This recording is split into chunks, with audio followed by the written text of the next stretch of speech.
सम्मानित किसान भाइयों, प्रिय छात्रों, मैं जिलाजीत द्विवेदी। इस वीडियो में मैं आपको बताऊंगा कि वर्मी कंपोस्ट का उपयोग और महत्व क्या है।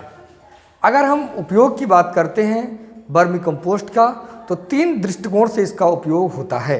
एक तो मृदा के दृष्टिकोण से, दूसरा आपका है कृषक दृष्टिकोण से, और तीसरा आपका है पर्यावरण के दृष्टिकोण से।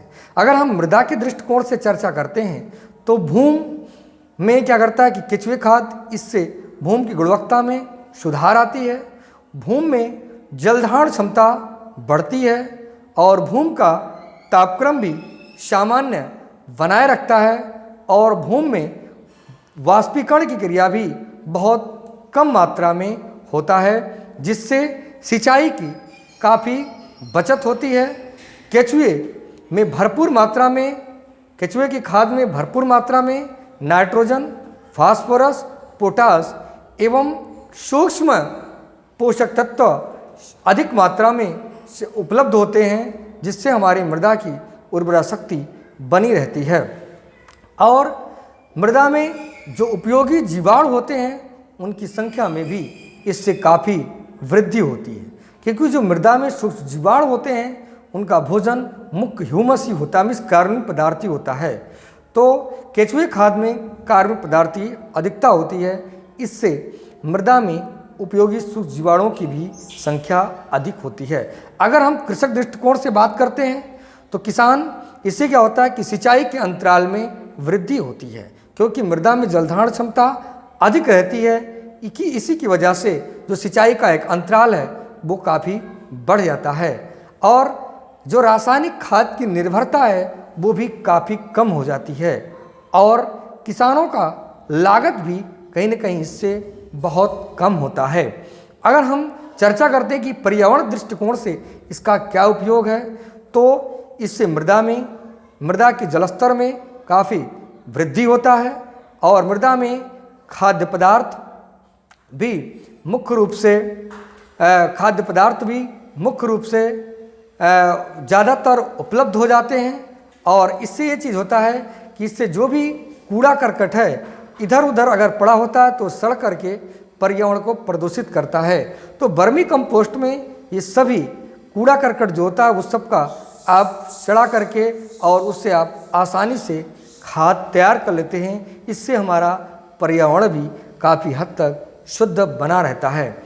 अगर हम इसके केंचुए खाद के महत्व की बात करते हैं तो केंचुए खाद तो यह भूमि की उर्वरता, मृदा में वायु संचार एवं मृदा में जल सोखने की क्षमता को काफ़ी मात्रा में, काफ़ी तेज़ी से यह बढ़ाता है। वर्मी कंपोस्ट उपयोग करने वाली भूमि में खरपतवार भी कम मात्रा में उगते हैं, और इसके साथ ही साथ जो पौधों में रोग का भी प्रकोप बहुत कम मात्रा में होता है।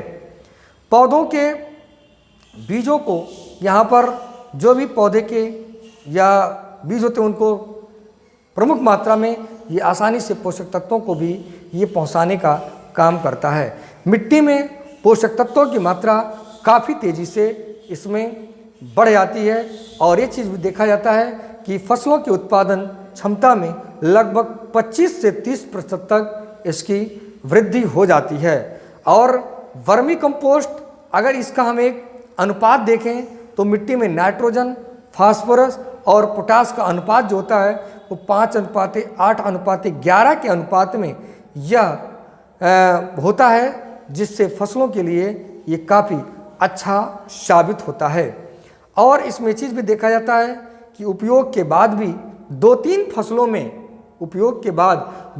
फसलों में इसका प्रभाव काफ़ी प्रभावी ढंग से ये देखा जा सकता है। ऐसे रासायनिक उर्वरकों का प्रयोग करते हैं, एक फसल के बाद उसका प्रभाव कम हो जाता है, लेकिन जो आपका वर्मी कंपोस्ट है, जो केंचुआ खाद है, 2-3 फसलों तक इसका जो प्रभाव है वो प्रभावी ढंग से ये आपको दिखाई देता है।